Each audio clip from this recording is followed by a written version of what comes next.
Hello students, today we are going to start a new course titled Managerial Economics. So welcome to the class of Managerial Economics. Before going to understand the term Managerial Economics, we need to understand what is economics.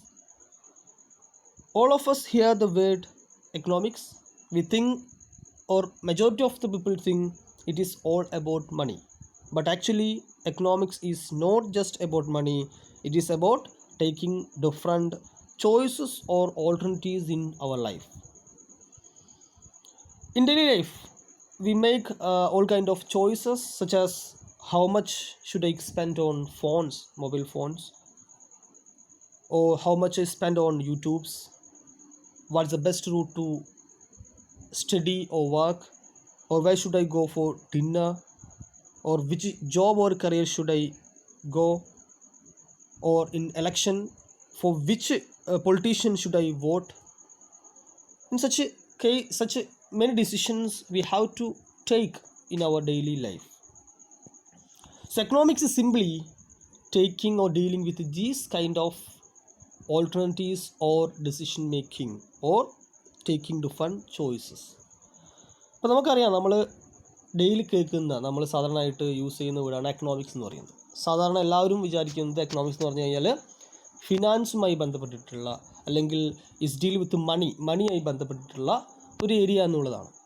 But actually എന്തല്ല, ഫിനാൻസോ മണിയോ മാത്രമായി ബന്ധപ്പെട്ടിട്ടുള്ള കാര്യമല്ല, അതിനപ്പുറത്തേക്ക് ഒരുപാട് കാര്യങ്ങളെക്കുറിച്ച് പഠിക്കുന്ന ഒരു ബ്രാഞ്ചാണ് എന്ത് എക്കണോമിക്സ് എന്ന് പറയുന്നത്.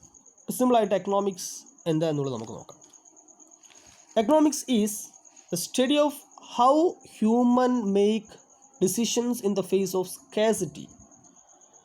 അല്ല, എന്താ പറഞ്ഞിട്ടുള്ളത്? It's a study of how human make decision in the face of scarcity. Scarcity എന്ന് പറയുന്നൊരു കേസിൻ്റെ ഒരു സിറ്റുവേഷൻ അല്ലേ, അണ്ടർ സിറ്റുവേഷൻ ഓഫ് സ്കേസിറ്റി. എന്താ സ്കേസിറ്റി എന്ന് പറഞ്ഞാൽ? മലയാളത്തിൽ പറയുകയാണെങ്കിൽ ക്ഷാമം അല്ലേ, ക്ഷാമം, സ്കേസ്, റിസോഴ്സ് സ്കേസ് ആണ്. സോ സ്കേസ് ആയിട്ടുള്ള റിസോഴ്സ് അല്ലെങ്കിൽ സ്കേസിറ്റി എന്ന് പറയുന്ന സിറ്റുവേഷനിൽ എന്ത് ചെയ്യുക, എങ്ങനെയാണ് ഹ്യൂമൻ ബീയിങ്സ് ഡെസിഷൻസ് എടുക്കുക എന്നുള്ളതാണ് സിമ്പിളായിട്ട് നമുക്ക് എക്കണോമിക്സ് എന്നുകൊണ്ട് ഉദ്ദേശിക്കുന്നത്. അല്ലാതെ ഫിനാൻസോ മണിയോ ഒന്നുമല്ല എക്കണോമിക്സ് എന്ന് പറയുന്നത്. അതിനപ്പുറത്തേക്ക് എന്താണ്, how human makes decision in phase of or in the under condition of scarcity. These decisions can be individual decisions or family decisions or business decisions or societal decisions. എന്തൊക്കെ ആവാം? നമ്മൾ ഇൻഡിവിജ്വൽ ആയിട്ടുള്ള വീട്ടിലെ കാര്യങ്ങളാവാം അല്ലേ, വീട്ടിലേക്ക് സാധനം വാങ്ങുന്നതാവാം, അല്ലെങ്കിൽ വീട് വെക്കുന്നതാവാം, നമ്മൾ ഇൻവെസ്റ്റ് ചെയ്യുന്നതാവാം, ബാങ്കിൽ അക്കൗണ്ട് തുടങ്ങുന്നതാവാം, നമ്മൾ എന്തെങ്കിലും കഴിക്കുന്നതാവാം അല്ലേ, അല്ലെങ്കിൽ ഫാമിലി ഡിസിഷൻസ് ആവാം, അല്ലെങ്കിൽ ബിസിനസ് ഡിസിഷൻസ് ആവാം, അല്ലെങ്കിൽ സൊസൈറ്റിയൽ ഗവൺമെൻറ്റ്സിൻ്റെ ഡിസിഷൻസ് ആവാം. ഇതെല്ലാമാണ് എന്ത് എക്കണോമിക്സ് എന്നുള്ളത്. സോ എക്കണോമിക്സ്, നിങ്ങൾ എക്കണോമിക്സിനെ കുറിച്ച് കൂടുതലായിട്ട് ചിലപ്പോൾ നിങ്ങൾക്ക് അറിയുന്നുണ്ടാവാം, നിങ്ങൾ മറ്റുള്ള കാര്യങ്ങളിലൊക്കെ വായിച്ചിട്ടുണ്ടാവാം, അറിഞ്ഞിട്ടുണ്ടാവാം അല്ലേ. അപ്പോൾ എക്കണോമിക്സ് എങ്ങനെയാണ് എമർജ് ചെയ്തിട്ടുള്ളത്? There are two major factors are responsible for the emergence of economics or economic problem. ഏതൊക്കെയാണ് the two major factors? One is the existence of unlimited human wants and the scarcity of available resources. എന്താണ് unlimited human wants അല്ലേ? നമുക്കറിയാം human vans എന്താണ്, നമുക്കൊരിക്കലും തീരാത്ത vans and needs ആണുള്ളത് അല്ലേ, vans and needs. അപ്പോൾ ഈ അൺലിമിറ്റഡ് വാൻസ് ആൻഡ് നീഡ്സ് എന്നാണ് എന്ത് തുടങ്ങിയിട്ടുള്ളത്, എക്കണോമിക്സ് എന്ന് പറയുന്ന ഒരു ബ്രാഞ്ച് എമർജ് ചെയ്ത് വന്നിട്ടുള്ളത്. സോ എന്താ നീഡ് ആൻഡ് വാൻ എന്ന് ഉദ്ദേശിക്കുന്നത്? സിംപ്ലി നീഡ് എന്താണ്? നീഡ് എന്ന് പറഞ്ഞാൽ നമുക്ക് ആവശ്യമുള്ളത് അല്ലേ, need is something that is necessary for our survival. നമുക്ക് എന്ത് പറയാം, അങ്ങനെയാണെങ്കിൽ സർവൈവലിന് വേണ്ടിയിട്ടുള്ള നെസസറി ആയിട്ട് വേണ്ട ഒരു കാര്യത്തെ സംതിങ്, അതിനാണ് എന്ത് പറയുക, നീഡ് എന്നുകൊണ്ട് ഉദ്ദേശിക്കുന്നത്. ഫോർ എക്സാമ്പിളായിട്ട് പറയുകയാണെങ്കിൽ ഫുഡ്, ഷെൽട്ടറിൽ അല്ലേ, അങ്ങനത്തെ അല്ലെങ്കിൽ ഡ്രസ്സുകൾ, ഇതൊക്കെ നമ്മളെ നീഡാണ്. അതൊക്കെ എന്തായാലും നമുക്ക് ആവശ്യമാണ്, നമ്മളെ സർവൈവലിൽ നമുക്ക് ആവശ്യമായിട്ടുള്ള കാര്യമാണ് എന്ത് നീഡ് എന്ന് പറയുന്നത്. ബട്ട് വാണ്ട് ഈസ് എന്താണ്? Want is simply something that is a person would like to have അല്ലേ, ലൈക്ക് ടു ഹാവ്, ആൾക്കാർക്ക് അല്ലെങ്കിൽ നമുക്ക് വേണം എന്ന് വിചാരിക്കണം, നമുക്ക് നിർബന്ധമായിട്ടും വേണം, അതില്ലാതെ മുന്നോട്ട് പോകാൻ പറ്റില്ല എന്നില്ല, പക്ഷെ അതുണ്ടായാൽ നന്നായി എന്നുള്ളതാണ് വാൻസ് എന്ന് പറയുന്നത് അല്ലേ. നിങ്ങൾക്കിപ്പം എന്തെങ്കിലും കഴിക്കാൻ തോന്നി, എന്തെങ്കിലും നല്ല ഫുഡ് കഴിക്കാൻ നിങ്ങൾക്ക് തോന്നി, നല്ലൊരു ഫുഡ് കഴിക്കാൻ തോന്നി, അത് നിങ്ങൾ വാണ്ടാണ്. പക്ഷെ നിങ്ങൾ വിശന്നിട്ട് ഫുഡ് കഴിക്കണമെങ്കിൽ നിങ്ങൾ എന്താണ്, അത് നീഡാണ്. ഓക്കെ, അപ്പോൾ നീഡ് ആൻഡ് വാൻസ്. അപ്പം existence of unlimited human wants എന്ന് പറയുന്നതാണ് ഒന്നാമത്തെ എന്ത് ഒരു ഫാക്ടർ. രണ്ടാമത്തെ സ്കാസിറ്റി ഓഫ് അവൈലബിൾ റിസോഴ്സസിൻ്റെ സ്കാസിറ്റി അല്ലേ. നമുക്ക് ഒരുപാട് റിസോഴ്സുകളില്ല, നമുക്ക് എന്തും കഴിക്കാനുള്ള എമൗണ്ട് ഉണ്ടോ, നമ്മുടെ കയ്യിൽ പൈസ ഉണ്ടോ, ഇല്ല. അല്ലേ? അതുപോലെ എന്ത് കാര്യം ചെയ്യാൻ നമ്മുടെ കയ്യിൽ സാധനങ്ങളുണ്ടോ? ഇല്ല. എല്ലാത്തിനും സ്കേസ് അല്ലെങ്കിൽ ലിമിറ്റഡ് ആയിട്ടുള്ള റിസോഴ്സാണ് അവൈലബിൾ ആയിട്ടുള്ളത്. അപ്പോൾ ആ ലിമിറ്റഡ് ആയിട്ടുള്ള റിസോഴ്സ് യൂസ് ചെയ്തുകൊണ്ട് ബെസ്റ്റ് ഡിസിഷൻസ് എടുക്കുക എന്നുള്ളതാണ് എക്കണോമിക്സ് എന്നുകൊണ്ട് ഉദ്ദേശിക്കുന്നത്. ദെൻ സിംപ്ലി എക്കണോമിക്സ് നമുക്ക് എങ്ങനെ ഡിഫൈൻ ചെയ്യാം? Economics is a social science that studies and influences human behavior. അല്ലേ? Social science is studies and influence human ബിഹേവിയറിനെ കുറിച്ച് പഠിക്കുന്ന ഒരു സോഷ്യൽ സയൻസ് ബ്രാഞ്ചാണ് എന്ത് എക്കണോമിക്സ് എന്ന് പറയുന്നത്. അല്ലേ? സിമ്പിളായിട്ട് നമുക്ക് അങ്ങനെ പറയാം. Or economics is the study of what constitute rational human behavior in the endeavor to fulfill the needs and wants. നമ്മൾ നേരത്തെ പറഞ്ഞു അൺലിമിറ്റഡ് നീഡ്സ് ആൻഡ് വാണ്ട്സ് ഉണ്ട് അല്ലേ? അപ്പോൾ എക്കണോമിക്സ് എന്ന് പറയുന്നത് എന്താണ്? Study of what constitute rational human behavior in the endeavor to fulfill needs and wants. അപ്പം നമ്മൾ നീഡ്സ് ആൻഡ് വാണ്ട്സ് ഫുൾഫിൽ ചെയ്യാൻ വേണ്ടി എങ്ങനെയാണ് ഹ്യൂമൻ വാണ്ട്സ് ബിഹേവ് ചെയ്യുന്നത് എന്നുള്ളതാണ് എക്കണോമിക്സ് എന്ന് പറയാം. സിംപ്ലി അല്ലേ? എക്കണോമിക്സ് അങ്ങനെ പറയാം. നമുക്ക് എന്ത് ചെയ്യാം? ഡിഫൈൻ ചെയ്യാൻ പറ്റും. Then or economics is a social science devoted to study of how people or societies get what they need and want. അല്ലേ? അവരുടെ വാണ്ട്സ് നീഡ്സിനെ കുറിച്ച് എങ്ങനെയാണ് അവർ ബിഹേവ് ചെയ്യുന്നത്, അതാണ് നമുക്ക് നമുക്ക് അങ്ങനെ പറയാം അല്ലേ? Or economics is study of how societies divide and use their resources, scarce sources, and to produce goods, services, and how those goods and services are distributed and consumed. അങ്ങനെ നമുക്ക് എന്ത് ചെയ്യാൻ പറയാം? അതായത് സൊസൈറ്റീനെ സംബന്ധിച്ച് പറയുകയാണെങ്കിൽ എന്താണ്? It's A social science concern with production, distribution or consumption of goods and service. അങ്ങനെ പറയാം. അല്ലെങ്കിൽ നമുക്ക് എങ്ങനെ പറയാം? സൊസൈറ്റി എങ്ങനെയാണ് ഈ അവൈലബിൾ റിസോഴ്സിന് നമ്മൾ യൂസ് ചെയ്യുന്നത്, എന്തൊക്കെ പ്രൊഡക്റ്റീവ് ആക്ടിവിറ്റീസ് നമ്മൾ ഈ എന്താണ് ഈ നമ്മുടെ സ്കാസ് ആയിട്ടുള്ള റിസോഴ്സ് യൂസ് ചെയ്യുന്നു. Then how divide these resources to produce goods and services. നമുക്ക് ആവശ്യമുള്ള നീഡ്സ് ആൻഡ് വാണ്ട്സ് ഫുൾഫിൽ ചെയ്യാനുള്ള ഗുഡ്സ് ആൻഡ് സർവീസ് എങ്ങനെ ഈ റിസോഴ്സ്, ഈ ലിമിറ്റഡ് റിസോഴ്സ് യൂസ് നമ്മൾ പ്രൊഡ്യൂസ് ചെയ്യുന്നു. Then how those goods and services are then distributed consumer. എങ്ങനെ നമ്മൾ അത് എന്ത് ചെയ്യുന്നു, ഈ പ്രൊഡ്യൂസ് ചെയ്തിട്ടുള്ള ഗുഡ്സ് ആൻഡ് സർവീസ് എങ്ങനെ നമ്മൾ ഡിസ്ട്രിബ്യൂട്ട് ചെയ്യുന്നു, അങ്ങനെ കൺസ്യൂം ചെയ്യുന്നു. ഇതെല്ലാം കൂടി ചേർന്നിട്ടുള്ളതാണ് എക്കണോമിക്സ് എന്ന് പറയുന്നത്. അപ്പോൾ ഇതിൽ സിമ്പിളായിട്ട് പറഞ്ഞിട്ടുള്ളത് is A production, distribution, consumption of goods and services അല്ലേ? അപ്പോൾ ഗുഡ്സ് ആൻഡ് സർവീസിൻ്റെ പ്രൊഡക്ഷനും എങ്ങനെ പ്രൊഡ്യൂസ് ചെയ്യണം, എത്ര പ്രൊഡ്യൂസ് ചെയ്യണം അല്ലേ? how to produce or how much to produce അല്ലേ? അങ്ങനെ പല ആൻസേഴ്സും ചെയ്യുന്നതാണ് എക്കണോമിക്സ് എന്ന് പറയുന്നത്. ദെൻ ഡിസ്ട്രിബ്യൂട്ട് ചെയ്യണം, കൺസ്യൂം ചെയ്യണം. ഈ കാര്യങ്ങളൊക്കെ ചേർന്നിട്ടുള്ളതാണ് എക്കണോമിക്സ് എന്ന് പറയുന്നത്. എക്കണോമിക്സ് നിങ്ങൾ എന്ത് ചെയ്യും? നിങ്ങൾ കേട്ടിട്ടുണ്ടാവും. അപ്പോൾ എക്കണോമിക്സ് എന്നാണ് എന്ത് മാനേജറിയൽ എക്കണോമിക്സ് നമ്മൾ ചെയ്തിട്ടുള്ളത്. അപ്പം ജസ്റ്റ് എക്കണോമിക്സ് എന്താണെന്നുള്ളത് നമ്മൾ ആദ്യം മനസ്സിലാക്കേണ്ടതുണ്ട്. അപ്പോൾ എക്കണോമിക്സ് എന്താ നമുക്ക് മനസ്സിലായി അല്ലേ? Just it deals with human behavior, how human behaves under the condition of uncertainty or scarcity. Okay അല്ലെ? അതായത് റിസ്കി സിറ്റുവേഷൻസിൽ എങ്ങനെയാണ് ഹ്യൂമൻ ബിഹേവ് ചെയ്യുന്നത് എന്നുള്ളതാണ്. നമുക്കറിയാം എക്കണോമിക്സിൻ്റെ ഫാദർ അല്ല, ആരാണ് father of economics? Is known as Adam Smith അല്ലേ? ആദം സ്മിത്താണ് എക്കണോമിക്സിൻ്റെ ഫാദറായിട്ട് നമ്മൾ കൺസിഡർ ചെയ്യുന്നത്. He's the author of a famous book and enquiry into the nature and causes of the wealth of nations. ഈ ബുക്കിൻ്റെ പേര് നിങ്ങൾ കേട്ടിട്ടുണ്ടാവും. നിങ്ങൾ പ്ലസ് ടുവിലൊക്കെ നിങ്ങൾക്ക് പരിചയമുള്ള ബുക്കാണല്ലേ enquiry into the nature and causes of wealth of nation. ഈ പുസ്തകം എഴുതിയിട്ടുള്ള ഫേമസ് ആയിട്ടുള്ള ഓതറാണ് ആദം സ്മിത്ത്. ആദം സ്മിത്തിനെ അറിയാത്ത കൊമേഴ്സ് വിദ്യാർത്ഥികളോ അല്ലെങ്കിൽ വിദ്യാർത്ഥികളൊന്നും ഉണ്ടാവില്ല, എല്ലാ ബ്രാഞ്ചിലുള്ള ആൾക്കാർക്കും ആദം സ്മിത്തിനെ അറിയുന്നതാണ്. ഓക്കെ, ജസ്റ്റ് ഒന്ന് മനസ്സിലാക്കാൻ വേണ്ടിയിട്ടാണ്. Then definition of economics or what is economics? Definition എങ്ങനെയാണ് എക്കണോമിക്സിന് ഡിഫൈൻ ചെയ്തിട്ടുള്ളത്? നമ്മൾ പല കാര്യങ്ങളും എക്കണോമിക്സിനെ കുറിച്ച് പറഞ്ഞു അല്ലേ? ഫിനാൻസ് ഉണ്ട്, മണി ഉണ്ട്, അതുപോലെ ഡെയിലി നമ്മൾ ഡിസിഷൻസ് ഉണ്ട്, എങ്ങനെ പ്രൊഡക്റ്റ് ഉണ്ടാക്കുന്നു, എങ്ങനെ ഗുഡ്സ് ഉണ്ടാക്കുന്നു, എങ്ങനെ ഡിസ്ട്രിബ്യൂട്ട് ചെയ്യുന്നു, എങ്ങനെ കൺസ്യൂം ചെയ്യുന്നു, ഇങ്ങനെ പല കാര്യങ്ങളും നമ്മൾ പറയുന്നുണ്ട്. പല ഡെഫിനിഷൻസ് വരുന്നുണ്ട് അല്ലേ? അപ്പോൾ എക്കണോമിക്സ് എന്ന വേർഡിനെ ഡിഫറെൻ്റ് ആയിട്ട് പല ഓതേഴ്സും ഡിഫൈൻ ചെയ്ത് വെച്ചിട്ടുണ്ട്. അപ്പോൾ ആ ഡെഫിനിഷൻസ് ആണ് നമ്മൾ ഇനി ഡിസ്കസ് ചെയ്യാൻ പോകുന്നത്. ഈ പല ഡെഫിനിഷൻസും നിങ്ങൾക്ക് അറിയുന്നതായിരിക്കും, നിങ്ങൾ ഇത് മുമ്പ് പഠിച്ചിട്ടുണ്ടാവും. എന്നാലും എന്ത് ചെയ്യുക, നമുക്കൊന്ന് പരിചയപ്പെടാം. ഓരോ ഡെഫിനിഷൻസും നമുക്കൊന്ന് നന്നായിട്ട് നോക്കാം. എന്തൊക്കെയാണ് നോക്കാം. 4 ഡെഫിനിഷൻസ് ആണ് എക്കണോമിക്സിനുള്ളത്, ഗ്ലോബലി അക്സെപ്റ്റ് ഉള്ളത്. ഒന്ന് വെൽത്ത് ഡെഫിനിഷൻ അല്ലേ? First one is wealth definition.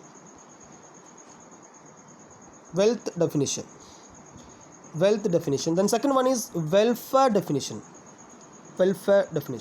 Then third one is scarcity definition. That is science of choice making. Then last one is growth definition. അങ്ങനെ 4 ഡെഫിനിഷൻസ് ആണ് എന്തുള്ളത് നമ്മളെ എക്കണോമിക്സിന് വേണ്ടിയിട്ട് പല ഓതേഴ്സും ഡിഫൈൻ ചെയ്തിട്ടുള്ളത്. നമുക്ക് ഓരോ ഡെഫിനിഷൻസും എങ്ങനെയാണ് ഡിഫൈൻ ചെയ്തിട്ടുള്ളതെന്ന് നോക്കാം.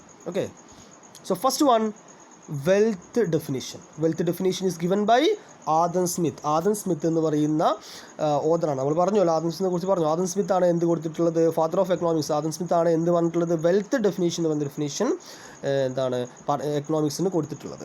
Who is known as father of economics. Father of economics അങ്ങനെ അതുകൊണ്ടാണ് എന്ത് ചെയ്യുന്നത് ഫാദർ ഓഫ് എക്കണോമിക്സ് എന്ന് നമ്മൾ ആദം സ്മിത്തിനെ വിളിക്കാൻ കാരണം. ഏത് ഇയറിലാണ് ഈ ഡെഫിനേഷൻ പ്രൊവൈഡ് ചെയ്തിട്ടുള്ളത്? ഇൻ ദ ഇയർ ഓഫ് 1776 അല്ലേ? 76 അദ്ദേഹം എഴുതിയിട്ടുള്ള an enquiry into the nature and causes of wealth of nations എന്ന് പറയുന്ന പുസ്തകത്തിലാണ് അദ്ദേഹം എന്ത് പറഞ്ഞിട്ടുള്ളത്? എക്കണോമിക്സിനെ കുറിച്ചിട്ടുള്ളൊരു ഡെഫിനേഷൻ പറഞ്ഞിട്ടുള്ളത്. എങ്ങനെയാണ് ആദ്യം ഡിഫൈൻ ചെയ്തിട്ടുള്ളത്? He defines economics is the study of wealth. സിമ്പിളായിട്ടാണ് അദ്ദേഹം എക്കണോമിക്സ് ഡിഫൈൻ ചെയ്തിട്ടുള്ളത്. Economics is the study of wealth അല്ലേ? വെൽത്തിനെ കുറിച്ചിട്ടുള്ള സ്റ്റഡി. എന്താണ് വെൽത്ത്, എങ്ങനെ അതിനെ മാനേജ് ചെയ്യുന്നു, ഇതാണ് സിമ്പിളായിട്ട് അദ്ദേഹം പറഞ്ഞിട്ടുള്ളത്, ആദം സ്മിത്ത് പറഞ്ഞിട്ടുള്ളത്. ഓക്കെ, അപ്പം ഈ ഒരു ചാർട്ട് മനസ്സിലാക്കിയിരിക്കുക. Given by Adam Smith and father of economics ആണ് അദ്ദേഹമാണ് നമുക്ക് ഈ ഡെഫിനേഷൻ തന്നിട്ടുള്ളത്. അതുകൊണ്ടാണ് അദ്ദേഹത്തിൻ്റെ ഫാദർ ഓഫ് എക്കണോമിക്സ് നമ്മൾ വിളിക്കുന്നത്. In the year of 1776 he published a book named An Enquiry into the Nature and Causes of Wealth of Nations, and he defines economics is the study of wealth അല്ലേ? അങ്ങനെയാണ് അദ്ദേഹം ഈ wealth ഡെഫിനിഷനിൽ എക്കണോമിക്സിന് define ചെയ്തിട്ടുള്ളത്. Then second definition is welfare definition. Welfare definition അല്ലേ? Welfare definition is given by Alfred Marshall. അപ്പോൾ മാർഷാലിനെ അറിയുന്നവരായിരിക്കും നിങ്ങൾ കേട്ടിട്ടുണ്ടാവും അല്ലേ? Alfred Marshall. അപ്പോൾ ആൽഫ്രഡ് മാർഷാലാണ് വെൽഫെയർ ഡെഫിനിഷൻ തന്നിട്ടുള്ളത്. So and in the year 1890 he published a famous book named Principles of Economics. Principles of Economics എന്ന് പറയുന്ന ബുക്കിലാണ് ആൽഫ്രഡ് മാർഷാൽ എക്കണോമിക്സിന് വെൽഫെയർ ഡെഫിനിഷൻ പ്രൊവൈഡ് ചെയ്തിട്ടുള്ളത്. എന്താണ് ആൽഫ്രഡ് മാർഷാൽ ഡിഫൈൻ ചെയ്തിട്ടുള്ളത്? Alfred Marshall define economics is the study of mankind in ordinary business of life. Study of mankind in ordinary business life. It examines the part of individual and social actions which is closely connected with the attainment and use of material requisites of well-being. അല്ലേ? Economics എന്ന് പറഞ്ഞിട്ടുള്ളത് economics is the study of mankind അല്ലേ? Mankind നമ്മുടെ human ബീയിങ്സിൻ്റെ സാധാരണ daily ലൈഫിലുള്ള human ബീയിങ്സിനെ കുറിച്ച് പഠിക്കുന്ന ആണ് എന്ത് എക്കണോമിക്സ് എന്നുള്ളത്. എന്താ അത് ചെയ്യുന്നത്? It examine that the part of individual and social actions അല്ലേ? ഇൻഡിവിജ്വലും ഉണ്ട്, അതുപോലെ സോഷ്യൽ ആക്ഷൻസ് ഉണ്ട് അല്ലേ? വെറും ഇൻഡിവിജ്വൽ ഐറ്റംസ് മാത്രമല്ല സോഷ്യൽ ആക്ഷൻസ്. അപ്പോൾ part of individual and social actions which is closely connected with അല്ലേ? രണ്ടും എന്താണ്? കണക്റ്റഡ് ആണ്. സോഷ്യൽ ആക്ഷൻസും നമ്മൾ ഇൻഡിവിജ്വലായിട്ടൊരു ഡിസിഷൻ എടുക്കുകയാണ്. നിങ്ങളൊരു സാധനം വാങ്ങാൻ പോവുകയാണ്, അല്ലെങ്കിൽ നിങ്ങൾ കുറച്ച് എമൗണ്ട് ബാങ്കിൽ ഇൻവെസ്റ്റ് ചെയ്യുകയാണ്, അല്ലെങ്കിൽ നിങ്ങളൊരു വീട് വെക്കുകയാണ്, അല്ലെങ്കിൽ നിങ്ങൾ എന്തെങ്കിലും സ്ഥലം വാങ്ങുകയാണ്, എല്ലാം എന്ത് ചെയ്യുന്നുണ്ട്? സോഷ്യൽ ആക്ഷൻസോ അല്ലെങ്കിൽ സോഷ്യലിൽ കൂടി എന്ത് ചെയ്യുന്നത് എഫക്റ്റ് ചെയ്യുന്നുണ്ട്. So it's an inter connected decision. So which is closely connected with the attainment and use of material requisite of well being അല്ലേ? എന്താണ് നമ്മൾ ചെയ്യുന്നത്? മെറ്റീരിയലിൻ്റെ റിസോഴ്സ് ലിമിറ്റഡ് ആണ്. അപ്പോൾ ആ ലിമിറ്റഡ് റിസോഴ്സ് വെച്ചുകൊണ്ട് നമ്മൾ എന്ത് ചെയ്യുക? നമ്മളുടെ നീഡ്സ് ആൻഡ് വാൻസ് അച്ചീവ് ചെയ്യുക, അറ്റൈൻ ചെയ്യുക with attainment and use of material requisites of well being. അപ്പോൾ നമ്മളെ ആവശ്യങ്ങൾ അനുസരിച്ച് നമ്മൾ എന്ത് ചെയ്യുക? അറ്റൈൻ ചെയ്യുക. ഓക്കെ, അപ്പോൾ അതാണ് എക്കണോമിക്സ് എന്ന് പറഞ്ഞ് വെൽഫെയർ ഡെഫിനിഷനിൽ ആൽഫ്രഡ് മാർഷൽ പറഞ്ഞിട്ടുള്ളത്. സിംപ്ലി നമുക്ക് ആ ഡെഫിനിഷനിൽ എങ്ങനെ നമുക്ക് പറയാം? It's a mankind, it's a study of എന്താ പറഞ്ഞിട്ടുള്ളത്? എക്കണോമിക്സ് സ്റ്റഡി ഓഫ് മാൻകൈൻഡ് അല്ലേ? മാൻകൈൻഡ് നമ്മുടെ ഹ്യൂമൻ ബീയിങ്സിനെ കുറിച്ച് പഠിക്കാം. Mankind in the ordinary business of life അല്ലേ? Study of mankind in the ordinary business of life which is it examine the part of social individual and social actions അല്ലേ? എന്താ ചെയ്യുന്നത്? It is study, it examine the part of individual or social actions അല്ലേ? And with the attainment of material requisite അല്ലേ? നമ്മളെ material requisite welfare or material requisite welfare of mankind, നമ്മളെ മനുഷ്യന്മാർ നമുക്ക് സാധാരണ ഹ്യൂമൻ ബീയിങ്സിന് വേണ്ട ആവശ്യങ്ങൾ അറ്റൈൻ ചെയ്യുക അല്ലേ? ഇതിലൂടെ it study or it examine the individual and social actions which is closely connected with the attainment and use of material requisites. അതായത് വെൽഫെയർ അല്ലേ? വെൽഫെയർ നമുക്ക് ഉണ്ടാക്കാം, നമുക്ക് നമ്മുടെ സൊസൈറ്റിക്കും ഇൻഡിവിജ്വലുള്ള വെൽഫെയർ ഓഫ് മാൻകൈൻഡ്. എങ്ങനെയാണ് എന്ത് ഡെഫിനിഷൻ പറഞ്ഞിട്ടുള്ളത്? അപ്പോൾ ജസ്റ്റ് ഒരു സിമ്പിളായിട്ട് ഇതിന് മനസ്സിലാക്കി വെക്കാൻ ഈ ചാർട്ട് യൂസ് ചെയ്യാം. ഇതാണ് രണ്ടാമത്തെ definition given by Alfred Marshall. Then third definition given by Lionel Robbins. നിങ്ങൾക്കറിയാം അല്ലേ? ലയണൽ റോബിൻസ് തന്നിട്ടുള്ള ഡെഫിനേഷനാണ് scarcity definition. scarcity definition given by Lionel Robbins in the year 1931. So it is given by Lionel Robbins and it's also known as Robbins definition എന്ന് കൂടി നമ്മൾ definition പറയും in the year 1931. And he gave this definition in the book named Nature and Significance of Economics. ഇതിൽ കൊടുത്തിട്ടുള്ളത് Nature and Significance of economics എന്ന് പറയുന്ന famous ആയിട്ടുള്ള റോബിൻസിൻ്റെ ബുക്കിലാണ് അദ്ദേഹം എക്കണോമിക്സിന് സ്കാസിറ്റി ഡെഫിനിഷൻ കൊടുത്തിട്ടുള്ളത്. ഓക്കെ, സ്കാസിറ്റി ഡെഫിനിഷൻ എന്താണ്? സ്കാസിറ്റി ഡെഫിനിഷൻ നോക്കാം. So he define economics is a science which studies human behaviour as the relationship between end and scarce which have alternative use. അല്ലേ, economics is the science which studies human behaviour. അപ്പോൾ എല്ലാവരും പറഞ്ഞ പോലെ തന്നെയാണ് ഇദ്ദേഹം ചെയ്യുന്നത്. എന്താണ്? ഹ്യൂമൻ ബിഹേവിയറിനെ കുറിച്ച് പഠിക്കാൻ, അല്ലേ, ഹ്യൂമൻ ബിഹേവിയറിനെ കുറിച്ച് പഠിക്കാൻ. It's science which studies human behaviour as a relationship between end and scarce. അല്ല, സ്കേഴ്സ് നമ്മൾ പറഞ്ഞു കഴിഞ്ഞു. നമ്മളെ needs and wants. And means needs and wants. നമുക്ക് ഡിഫറെൻ്റ് ആയിട്ടുള്ള നീഡ്സ് ആൻഡ് വാൻസ് ഉണ്ട്. വിത്ത് അത് നമുക്ക് എങ്ങനെ ഫുൾഫിൽ ചെയ്യണം? under the condition or the situation of scarcity. അതായത് ലിമിറ്റഡ് റിസോഴ്സ് കൊണ്ട് നമുക്ക് എന്ത് ചെയ്യണം? നമ്മളുടെ നീഡ് ആൻഡ് വാൻസ് അച്ചീവ് ചെയ്യണം. So which have alternative use. അപ്പോൾ നമ്മളെ സ്കേഴ്സ് ഈ ലിമിറ്റഡ് റിസോഴ്സ് വെച്ച് നമുക്ക് എന്ത് യൂസ് ചെയ്യാം? ഒരുപാട് ഓപ്ഷൻസ് ഉണ്ട്. അതിൽ ഡിഫറെൻറ്റ് ഓൾട്ടർനേറ്റീവ്സ് ഉണ്ട്. അതിൽ ഏറ്റവും പ്രൊഡക്റ്റീവ് ആയിട്ടുള്ള ഓൾട്ടർനേറ്റീവ് സെലക്ട് ചെയ്യണം. അല്ലേ, സെലക്ട് ചെയ്യണ്ടേ? അപ്പോൾ നമ്മുടെ കയ്യിൽ ഒരു 100 രൂപ ഉണ്ട് വരിക. 100 രൂപ കൊണ്ട് നമുക്ക് എന്ത് ചെയ്യാം? പല കാര്യങ്ങളും ചെയ്യാം. അല്ലേ, പല ഡിഫറെൻ്റ് ആയിട്ടുള്ള കാര്യം നിങ്ങൾക്ക് ചെയ്യാം. അപ്പോൾ നിങ്ങൾ അങ്ങനെ പല ഓപ്ഷൻസ് ഉണ്ട്. അപ്പോൾ നിങ്ങൾ എന്ത് സെലക്ട് ചെയ്യും? എന്ത് കാര്യം ഈ 100 രൂപ കൊണ്ട് ചെയ്യും എന്നുള്ളതാണ്. അപ്പം ലിമിറ്റഡ് റിസോഴ്സ് കൊണ്ട് ഡിഫറെൻറ്റ് ഓൾട്ടർനേറ്റീവ്സ് നമ്മൾ ഏറ്റവും നല്ല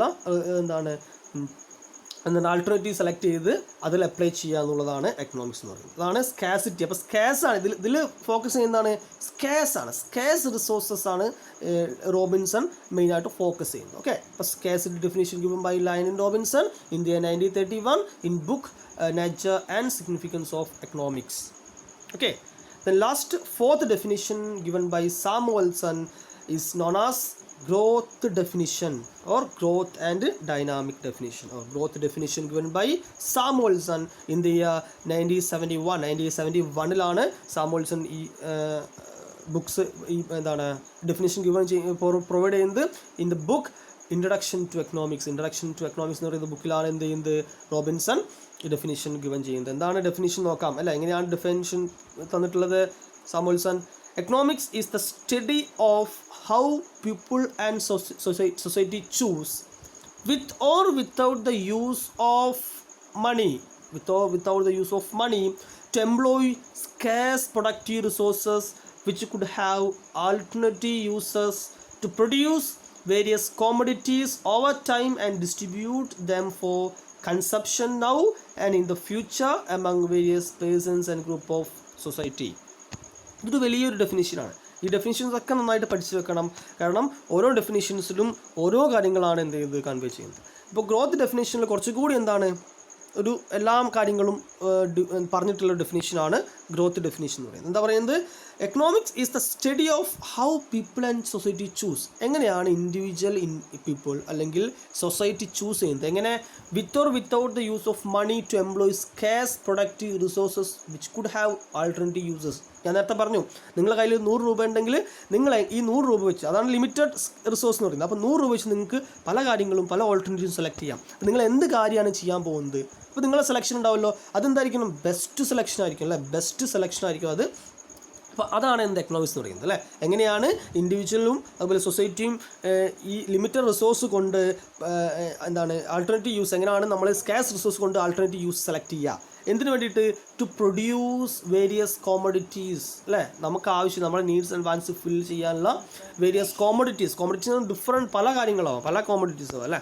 അപ്പോൾ എങ്ങനെയാണ് കോമഡിറ്റീസ് നമ്മൾ പ്രൊഡ്യൂസ് ചെയ്യുന്നത്? And distribute them for consumption. എങ്ങനെ? എന്തിനു വേണ്ടിയിട്ട്? നമ്മളെ കൺസപ്ഷന് വേണ്ടിയിട്ട് എങ്ങനെ പ്രൊഡ്യൂസ് ചെയ്യുന്നു, എങ്ങനെ ഡിസ്ട്രിബ്യൂട്ട് ചെയ്യുന്നു, എങ്ങനെ കൺസ്യൂം ചെയ്യുന്നു എന്നുള്ള കാര്യത്തെക്കുറിച്ച് പഠിക്കുന്ന then in future among various persons and group of society. Then, അല്ലേ, എന്താണ് പേഴ്സൺസിനെയും ഗ്രൂപ്പിനെയും കുറിച്ച് പഠിക്കുന്നത്. വെറും ഇൻഡിവിജ്വലോ അല്ലെങ്കിൽ സൊസൈറ്റിയോ മാത്രമല്ല, ഇൻഡിവിജ്വലിനെ മാത്രമോ സൊസൈറ്റിയോ മാത്രമല്ല, എല്ലാത്തിനെയും കൂട്ടിച്ചേർത്ത് പഠിക്കുന്ന ഒരു ബ്രാഞ്ചാണ് എക്കണോമിക്സ് എന്നാണ് ഇദ്ദേഹം ഇതിൽ പറഞ്ഞിട്ടുള്ളത്. ഇതിൽ ഗ്രോത്ത് ഡെഫിനിഷൻ, ഗ്രോത്ത് ആണ് ഇതിൽ എന്ത് ചെയ്യുന്നത്? ഫോക്കസ് ചെയ്യുന്നത്. അതായത് നമ്മളെ ലിമിറ്റഡ് റിസോഴ്സ് കൊണ്ട് നമ്മൾ എന്ത് ചെയ്യുക, ഒരു ബെസ്റ്റ് ഓൾട്ടർനേറ്റീവ് സെലക്ട് ചെയ്ത് നമ്മളുടെ നീഡ്സ് ആൻഡ് വാൻസ് ഫുൾഫിൽ ചെയ്യാം. ഓക്കെ, അപ്പോൾ 4 ഡെഫിനിഷൻസ് നമ്മൾ ഡിസ്കസ് ചെയ്ത് കഴിഞ്ഞ് 4 വളരെ എളുപ്പമുള്ള ചെറിയ ചെറിയ ഡെഫിനിഷൻസ് ആണ്. ഗ്രോത്ത് ഡെഫിനിഷനാണ് കുറച്ചുകൂടി നന്നായിട്ട് ഡിഫൈൻ ചെയ്തിട്ടുള്ളത്. ഓക്കെ, ദെൻ ഡെഫിനിഷൻസ് നമ്മൾ കഴിഞ്ഞു. നെക്സ്റ്റ് ബ്രാഞ്ചസ് ഓഫ് എക്കണോമിക്സ് എന്നുള്ളതാണ്. Branches of economics. Next branches of economics. നിങ്ങൾ ബ്രാഞ്ചസ് എക്കണോമിക്സ് നിങ്ങൾക്ക് അറിയുന്നതായിരിക്കും, നിങ്ങൾ കേട്ടിട്ടുണ്ടാവും. 2 ബ്രാഞ്ചസ് ആണ് എക്കണോമിക്സിലുള്ളത് അല്ലേ, 2 ബ്രാഞ്ചുകളാണ്. ഒന്ന് മൈക്രോ എക്കണോമിക്സ് ആൻഡ്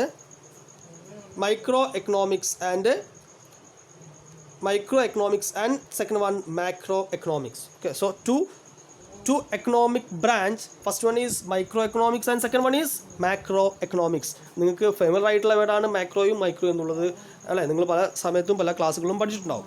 എന്താണ് മൈക്രോ എക്കണോമിക്സ് എന്ന് ഉദ്ദേശിക്കുന്നത്? Micro economics is the study of how individual house hold or firm make decisions or interact with one another in market. Okay, micro economics എന്ന് പറയുന്നത് study of individual unit or individual house hold, ഒരു individual പേഴ്സണിനെ കുറിച്ചിട്ടോ single economic യൂണിറ്റിനെ കുറിച്ച് പഠിക്കുന്നതായിട്ടുള്ള economic ബ്രാഞ്ചാണ് എന്ത്, micro economic എന്ന് പറയുന്നത്. So it is A study of how individual house hold or firm make decisions interact with one another. ഓരോ individuals എങ്ങനെയാണ് ഈ decisions, നമ്മൾ പറഞ്ഞിട്ടുള്ള പല ഡിസിഷൻസും അല്ലേ, നമ്മൾ ഇൻഡിവിജ്വൽ ആണ്, നമ്മൾ എങ്ങനെയാണ് നമ്മുടെ കയ്യിലെ എമൗണ്ട് യൂസ് ചെയ്യുക, നമ്മൾ എങ്ങനെ സാധനം വാങ്ങുന്നു, നമ്മൾ എങ്ങനെ ഈ വീട് വാങ്ങുന്നു, എവിടുന്ന് സ്ഥലം വാങ്ങുന്നു, എത്ര പൈസ ഓരോന്ന് യൂസ് ചെയ്യുന്നു, അങ്ങനെ പല ഡിസിഷൻസും നമ്മൾ ചെയ്യുന്നുണ്ട്. അപ്പം ഈ ഡിസിഷൻസെ കുറിച്ച് പഠിക്കുന്ന കാര്യമാണ് എന്ത്, മൈക്രോ എക്കണോമിക്സ് എന്ന് പറയുന്നത്. Second one is macro economics. അത് നിങ്ങൾക്ക് അറിയുന്നത് it study of economy as a whole, ഒരു എക്കണോമി മൊത്തം എക്കണോമീനെ അല്ലെങ്കിൽ ഒരു സിസ്റ്റത്തെ കുറിച്ച് പഠിക്കുന്നതാണ് എന്ത്, മാക്രോ എക്കണോമിക്സ് എന്ന് ഉദ്ദേശിക്കുന്നത്. Okay, so micro economics and macro economics. Okay, then micro എക്കണോമിക്സും മാക്രോ എക്കണോമിക്സും നമ്മൾ ഡിസ്കസ് ചെയ്ത് നമുക്ക് ഒന്നുകൂടി നോക്കാം എന്താണ് മൈക്രോ എക്കണോമിക്സ് എന്ന്. Micro economics is derive from the Greek word mikros. Mikros എന്ന് പറയുന്ന വേർഡിൽ നിന്നാണ് എന്ത് തുടങ്ങിയിട്ടുള്ളത്, മൈക്രോ എക്കണോമിക്സ് എന്ന് പറയുന്ന വേർഡ് ഡിറൈവ് ചെയ്തിട്ടുള്ളത്, വിച്ച് മീൻസ് സ്മോൾ. ഓക്കെ, അപ്പോൾ മൈക്രോ എന്ന് പറഞ്ഞു കഴിഞ്ഞാൽ എന്താണ്, സ്മോൾ എന്നാണ് ഉദ്ദേശിക്കുന്നത്. അതുകൊണ്ടാണ് നമ്മൾ മൈക്രോ എക്കണോമിക്സ് ഇൻഡിവിജ്വൽ യൂണിറ്റ്സിനെ കുറിച്ച് പഠിക്കുന്നതാണ് micro economics. So micro economics studies the economic behaviour of individual economic unit and individual economic variables. എന്താ മൈക്രോ എക്കണോമിക്സ് ചെയ്യുന്നത്, നമ്മൾ പറഞ്ഞു അല്ലേ, studies the economic behaviour of individual economic unit. ഒരു ഇൻഡിവിജ്വൽ പേഴ്സണോ ഇൻഡിവിജ്വൽ ബിസിനസ് അല്ലെങ്കിൽ individual ഒരാൾ മാത്രമല്ല, individual business ആവാം, ഒരു കമ്പനി ആവാം, ഒരു ഇൻസ്റ്റിറ്റ്യൂഷൻ ആവാം, ഒരു പേഴ്സൺ ആവാം, ഒരു സ്കൂൾ ആവാം, ഒരു കോളേജ് ആവാം അല്ലേ, ഒരു ഇൻഡിവിജ്വൽ എക്കണോമിക് യൂണിറ്റ്, ഒരു ഇൻഡിവിജ്വൽ എക്കണോമിക് യൂണിറ്റിനെ കുറിച്ച് പഠിക്കുകയാണ്. ഓക്കെ, ഒരു പേഴ്സൺ മാത്രമല്ല എക്കണോമിക് യൂണിറ്റ് ആവാം. അപ്പോൾ അങ്ങനെ individual economic unit and economic വേരിയബിളിനെ കുറിച്ച് പഠിക്കുന്ന എന്താണ് എക്കണോമിക്സ് ബ്രാഞ്ചാണ് micro economics. Then the study of economic behavior of household, firm, industries form the subject matter of microeconomics. നമ്മൾ പറഞ്ഞു കഴിഞ്ഞു അല്ലേ. Next one macro economics. എന്താ മാക്രോ എക്കണോമിക്സ് എന്ന് പറയുന്നത്? Macro economics deals not with individual quantities. Professor Boulding പറഞ്ഞിട്ടുള്ള ഒരു ഡെഫിനിഷനാണ്, നമുക്ക് നോക്കാം. Macro economics deals not with individual quantities as such but aggregate of these quantities. എന്താ പറഞ്ഞിട്ടുള്ളത്, macro economics individual quantities, individual യൂണിറ്റിനെ കുറിച്ചിട്ടല്ല, ബട്ട് വിത്ത് അഗ്രിഗേറ്റ് മൊത്തം എന്താണ് യൂണിറ്റിനെ കുറിച്ച് പഠിക്കുന്നതാണ്. Not with individual income but with national income. Individual ഇൻകത്തെ കുറിച്ചിട്ടല്ല, നാഷണൽ ഇൻകത്തെ കുറിച്ചിട്ടാണ്. Then not with individual prices but with price level. എന്തല്ല, ഇൻഡിവിജ്വൽ പ്രൊഡക്റ്റിൻ്റെ പ്രൈസിനെ കുറിച്ചിട്ടുള്ള മൊത്തം പ്രൈസിനെ കുറിച്ചിട്ടാണ്. Not with individual output but with national output അല്ലേ. അപ്പോൾ എല്ലാം എന്താണ്, എക്കണോമി ആസ് എ വോൾ, മൊത്തം ഒരു അഗ്രിഗേറ്റ് സിസ്റ്റത്തെ കുറിച്ച് പഠിക്കുന്ന ബ്രാഞ്ചാണ് മാക്രോ എക്കണോമിക്സ് എന്ന് പറയുന്നത്. അപ്പോൾ മാക്രോ എന്ന് പറയുന്ന വേർഡ് ഡിറൈവ് ആയിട്ടുള്ളത് ഗ്രീക്ക് വേർഡ് ആയിട്ടുള്ള മാക്രോസ് എന്ന് പറയുന്ന വേർഡാണ്, മറ്റേത് മൈക്രോസ്. ഓക്കെ, മാക്രോസ് എന്ന് പറയുന്ന ഗ്രീക്ക് വേർഡിൽ നിന്നാണ് മാക്രോ എന്ന് പറയുന്ന വേർഡ് ഡിറൈവ് ആയിട്ടുള്ളത്, which means large. Okay, micro means small, macros means large. So macroeconomics is the study of economies as a whole, and macroeconomics deals with the functioning of the economy as a whole. അപ്പോൾ ഒരു മൊത്തം എക്കണോമിനെ കുറിച്ചിട്ടോ മൊത്തം ഒരു സിസ്റ്റത്തെ കുറിച്ചോ പഠിക്കുന്ന economics ബ്രാഞ്ചാണെന്ത്, macro economics എന്നുള്ളത്. Then examples, so macroeconomics in different examples of macro and micro. Micro economic studies deals with individual market അല്ലേ. ഇൻഡിവിജ്വൽ മാർക്കറ്റിനെ കുറിച്ച് പഠിക്കാം. Effect of price of good, ഒരു പ്രൊഡക്റ്റിനെ കുറിച്ചിട്ടുള്ള ഒരു പ്രൊഡക്റ്റിൻ്റെ പ്രൈസിൻ്റെ എഫക്റ്റ് പഠിക്കുകയാണെങ്കിൽ അതെന്താണ് മൈക്രോ എക്കണോമിക്സ് ആണ്. ഒരു ഇൻഡിവിജ്വൽ മാർക്കറ്റിനെ കുറിച്ച് പഠിക്കുകയാണെങ്കിൽ അത് മൈക്രോ എക്കണോമിക്സ് ആണ്. ഇപ്പം അല്ലേ ഇപ്പം നിങ്ങളുടെ വീടിൻ്റെ അടുത്തുള്ള ഒരു മാർക്കറ്റ്, ആ മാർക്കറ്റിലെ ഒരു ചേഞ്ചസ് പഠിക്കുകയാണെങ്കിൽ ഇത് മൈക്രോ ആണ്, ഒരിക്കലും മൈക്രോ അല്ല. ദെൻ ഇൻഡിവിജ്വൽ ലേബർ മാർക്കറ്റ് അല്ല, ഇൻഡിവിജ്വൽ ലേബർ, ഒരു കമ്പനിയിലെ ലേബർ മാർക്കറ്റ് അല്ലെങ്കിൽ ഒരു എന്താണ് ഇപ്പം ഓട്ടോമൊബൈൽസ് ഇൻഡസ്ട്രിയിലെ ലേബർ മാർക്കറ്റ്. അപ്പോൾ അത് ഒരു മൈക്രോ എക്കണോമിക്സ്, ഒരു മാർക്കറ്റിന് ഒരു ഇൻഡിവിജ്വൽ മാർക്കറ്റിനെ കുറിച്ച് പഠിക്കാം. ഇൻഡിവിജ്വൽ കൺസ്യൂമർ ബിഹേവിയർ, ഒരു സിമ്പിൾ ഒരു നമ്മളൊരു ഓരോ ഇൻഡിവിജ്വൽസിനും കൺസ്യൂമർ ബിഹേവിയർ, എങ്ങനെയാണ് നമ്മൾ പ്രൊഡക്റ്റ് വാങ്ങുന്നത്, എങ്ങനെ നമ്മൾ ഏത് തരത്തിലുള്ള പ്രൊഡക്റ്റാണ് വാങ്ങുന്നത്, ഏത് ബ്രാൻഡ് ചൂസ് ചെയ്യുന്നു, ഇതിനെക്കുറിച്ച് പഠിക്കുകയാണെങ്കിൽ അത് micro economics. Supply of goods അല്ലേ, ഒരു ഗുഡിൻ്റെ സപ്ലൈ ഓഫ് ഗുഡ്സ് അല്ല, സപ്ലൈ ഓഫ് ഗുഡ്, ഒരു പ്രൊഡക്റ്റിൻ്റെ സപ്ലൈനെ കുറിച്ച് പഠിക്കുകയാണെങ്കിൽ മൈക്രോ. അപ്പം ഇൻഡിവിജ്വൽ ബിസിനസ്, ഇൻഡിവിജ്വൽ എക്കണോമിക് യൂണിറ്റിനെ കുറിച്ച് പഠിക്കുന്നതാണ് എന്ത് മൈക്രോ എക്കണോമിക്സ്. ഇത് എക്സാമ്പിൾസ് ആണ്, ഈ എക്സാമ്പിൾസ് നോക്കി വെക്കുക. Then micro economics. Micro economics നമുക്ക് ഏതൊക്കെ പറയാം, വോൾ എക്കണോമി അല്ലേ, ഒരു മൊത്തം എക്കണോമി GDP അല്ലേ, ഇന്ത്യയുടെ ഗ്രോസ് ഡൊമസ്റ്റിക് പ്രൊഡക്റ്റിനെ കുറിച്ച് GDPനെ കുറിച്ച് പഠിക്കുകയാണ്, അല്ലെങ്കിൽ നാഷണൽ ഇൻകത്തെ കുറിച്ച് പഠിക്കുകയാണ് അല്ലേ, അങ്ങനെ കുറിച്ച് പഠിക്കുന്നതാണ് എന്ത് micro economics. Or inflation, general പ്രൈസിൽ ഇൻഫ്ലേഷൻ എന്നതിൽ മൊത്തമാണ്, മറ്റേ effect of price of good എന്ന് പറയുന്നത് ഒരു പ്രൊഡക്റ്റിൻ്റെ പ്രൈസ് മാത്രമാണ്. ഇൻഫ്ലേഷൻ എന്ന് പറയുന്നത് മൊത്തം പ്രൈസ് ലെവലാണ്. ദെൻ എംപ്ലോയ്മെൻറ്റ് ആൻഡ് അൺഎംപ്ലോയ്മെൻറ്റ്, ഒരു രാജ്യത്തിനകത്തെ മൊത്തം എംപ്ലോയ്മെൻറ്റിനെ കുറിച്ച് പഠിക്കുകയാണ്, അല്ലെങ്കിൽ അൺഎംപ്ലോയ്മെൻറ്റിനെ കുറിച്ച് പഠിക്കുകയാണ്. അഗ്രിഗേറ്റ് ഡിമാൻഡ്, മൊത്തം ഡിമാൻഡ്, ഒരു പ്രൊഡക്റ്റിൻ്റെ മാത്രമല്ല നമ്മുടെ എന്താണ് മാർക്കറ്റിലെ ഡിഫറെൻറ്റ് പ്രൊഡക്റ്റിനെ കുറിച്ചുള്ള ഡിമാൻഡ്സിനെ കുറിച്ച് പഠിക്കുകയാണെങ്കിൽ. പ്രൊഡക്റ്റീവ് കപ്പാസിറ്റി എക്കണോമിൻ്റെ പ്രൊഡക്റ്റീവ് കപ്പാസിറ്റി കുറിച്ച് പഠിക്കുകയാണെങ്കിൽ ഇതൊക്കെ എന്താണ് മാക്രോ എക്കണോമിക്സുമായി ബന്ധപ്പെട്ടിട്ടുള്ള സ്റ്റഡീസാണ്. ഓക്കെ, നമ്മൾ ഇന്ന് ഡിസ്കസ് ചെയ്തിട്ടുള്ളത് എന്താണ് എക്കണോമിക്സ് എന്ന് പറയുന്ന വേർഡ് എന്നുള്ളതാണ്. നമുക്കറിയാം എക്കണോമിക്സ് എന്ന് പറയുന്നത് സിംപ്ലി എന്താണ്, ഇറ്റ്സ് എ സോഷ്യൽ സയൻസ് അല്ലേ, social science which studies how people and societies get satisfied or what they need and want, എങ്ങനെയാണ് അവരുടെ വാണ്ട്സ് ആൻഡ് നീഡ്സ് ഫുൾഫിൽ ചെയ്യുന്നത് എന്നുള്ളതാണ് നമ്മുടെ എക്കണോമിക്സ് കൊണ്ട് ഉദ്ദേശിക്കുന്നത് അല്ലേ. Economics is simply a social science that studies how people interact with things of value, or simply connected with the production, distribution or consumption അല്ലേ, or goods and services, അതിനെക്കുറിച്ച് പഠിക്കുന്നതാണ് അല്ലേ, അങ്ങനെ നമുക്ക് പറയാം. Or studies how individual business or government or nations make choices about how to allocate the available scarce resources. Okay, അപ്പോൾ അത് എന്താവാം, വെറും എന്തുമാത്രം ഇൻഡിവിജ്വൽ ഡിസിഷൻ മാത്രമല്ല, ഫാമിലി ഡിസിഷൻസ് ആവാം, ബിസിനസ് ഡിസിഷൻസ് ആവാം, സോഷ്യൽ ഡിസിഷൻസ് ഒക്കെ ആവാം. ഈ എക്കണോമിക്സ് എമർജ് ചെയ്തിട്ടുള്ളത് എവിടുന്നാണ്, unlimited human wants and needs and with available scarces, ഈ ഒരു കൺസെപ്റ്റിൽ നിന്നാണ് എക്കണോമിക്സ് എന്ന് പറയുന്ന കോൺസെപ്റ്റ് എമർജ് ചെയ്ത് വന്നിട്ടുള്ളത്. The father of economics Adam Smith ആണ്. 4 definitions, wealth definition given by Adam Smith, welfare definition given by Alfred Marshall, and scarcity definition given by Robinson, and growth definition given by Samuelson. അങ്ങനെ 4 definitions, then branches of economics, micro and micro economics. Okay, I hope all of you understand these areas. Thank you.